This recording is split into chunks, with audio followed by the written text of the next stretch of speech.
Now, the current economic climate is making it tough for businesses to stay afloat. This is as a result of corruption, the electricity crisis, and of course the impact of COVID-19. Now, we've seen establishments close their doors or let go of staff to make it through the dark times. Today, I'm joined by entrepreneur and restaurateur Man Manal to tell us how he's managed to keep the ball rolling. Thank you very much for your time this morning. Thank you for having me. How do I pronounce it properly? Is it Uko? It's Aku. Aku restaurant, Aku yes. with a yes, and you of course established that restaurant. Tell us when that was done and why you would be crazy enough to get into the restaurant business that is already so saturated. So we've started the restaurant in November last year. I've been working on the concept for about 8 months during the COVID times. Getting into the restaurant business wasn't necessarily a choice. It was more of a means for survival. I was young, inexperienced, and looking for a job to generate income. I landed up in a restaurant, working as a waiter, making ends meet. And before I realized, it was 23 years later, and I'm still in the restaurant business. Having gained an extensive knowledge and experience in the business would have been a waste not to make a success of it. No, absolutely. And then while establishing and using all the experience that you got over the 2 decades, what were some of the biggest challenges that you found you had to get over? In the restaurant business, as it is, it's a very high risk, demanding operation. Very long hours, fully reliant on the human element. It requires many years of practical experience to be successful. These businesses are mostly cash intensive with a very large overheads, which explains why most restaurants didn't make it through COVID or post-COVID. The hospitality and restaurant industry was hit the hardest during the COVID period. In starting up Oko specifically, we have faced a different set of challenges that was mostly related to COVID, such as curfew limitation, steel strikes happened during the period we were open stores, limited access to finances. Luckily, we have managed to overcome all these challenges and we managed to open doors, even though we were a little bit behind on schedule, but we managed to open. They had no choice but to open our doors. And how have you then been able to establish a solid brand that people can relate to? We were talking off air just a moment ago that you've just recently had one of your busiest Friday. You know, people are drawn to Ako. So how have you been able to create that brand that people are attracted to or can relate to? Experience really is the best teacher in this instance. You have to have the experience to be able to pull off someone like that during the tough times. We needed to create and design a concept that is aesthetically pleasing with a beautiful Instagrammable spaces for people. That is combined with a very good consistent food offering and a world-class service.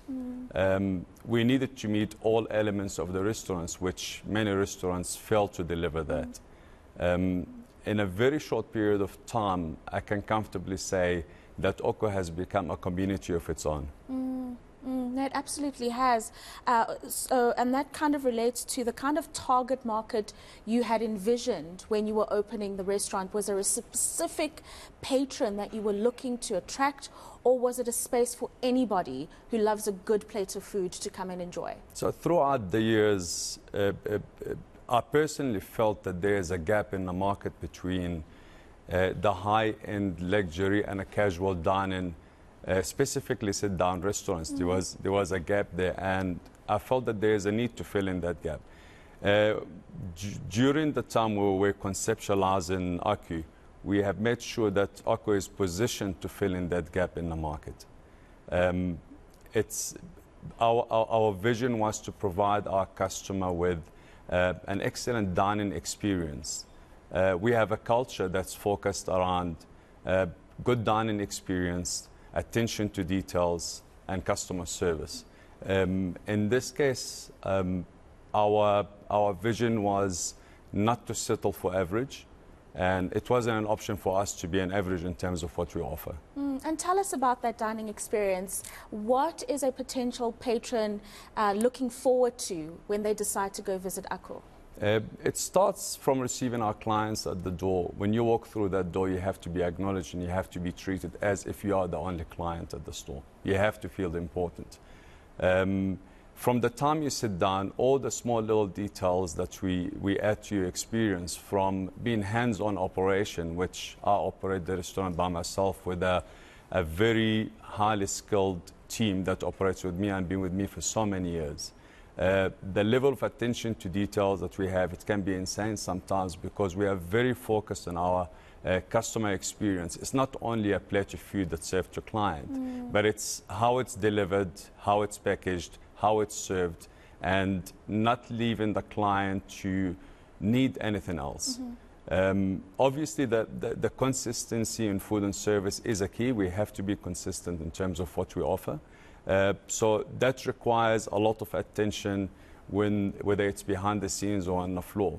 That creates a whole environment where the dining experience for you is complete. Good food, good service, relaxed environment, and that's what creates a return clientele. I want to speak specifically about some of your more popular food items, but before you do, just because you mentioned your employees, how did you, and we're speaking about employment opportunities that you created here, but was it a difficult task for you to pick the people who shared your vision, where you could say, this is what I want to, the patrons rather, to experience when they walk into the restaurant, and this is the kind of service that they have to get, no negotiations? Was it difficult to find the team that would be able to carry out your expectations and your vision for the business? Definitely. I was lucky enough to have worked with a very strong and loyal team that have been with me for years. We're also proud that we have employed a staff complement of 60 employees, and that translates to 60 families that relies on the success of the business. I also would like to add that the business as a whole, the general operation of the business are led by women. Yes. It's by females. My general manager is a female that's been with me for over 14 years. My kitchen coordinators and chefs in the kitchen are led by females. My head mixologist at the bar is a female. And that was a very strong point for me to work with people that are familiar with our culture. Yes. The culture in this business is very important. In order for you to maintain that culture, you have to work with employees that share the same vision. We have a culture in providing service excellence, attention to details, and providing a top-class experience for our clients. Top-class experience, I would imagine the food is out of this world. Tell us about some of the most popular food items, and also in that, the sourcing of your ingredients. Do you focus specifically on making sure it's locally produced, or are you open to getting it wherever it is as long as it's good quality?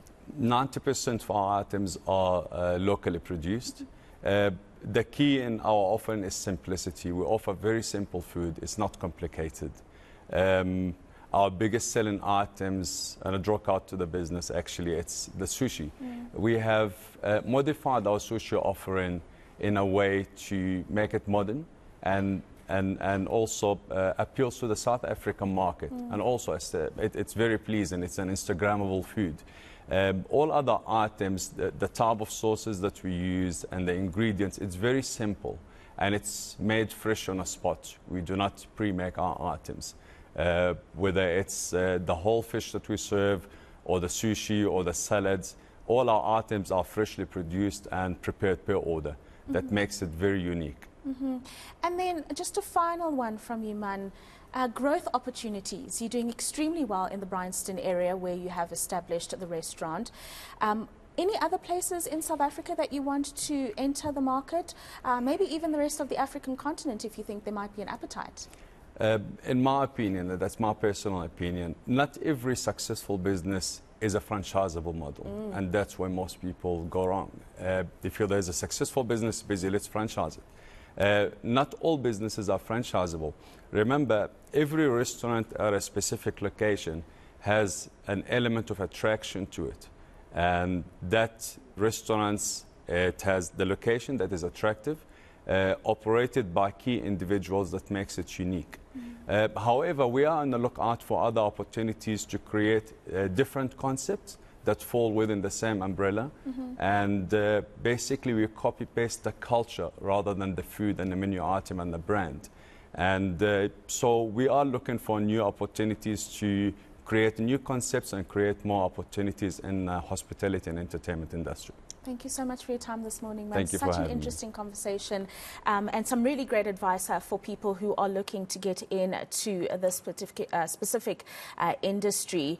Really great insights there and some really encouraging thoughts on the fact that women run the business at ACO there. And that, of course, is important because of Women's Month.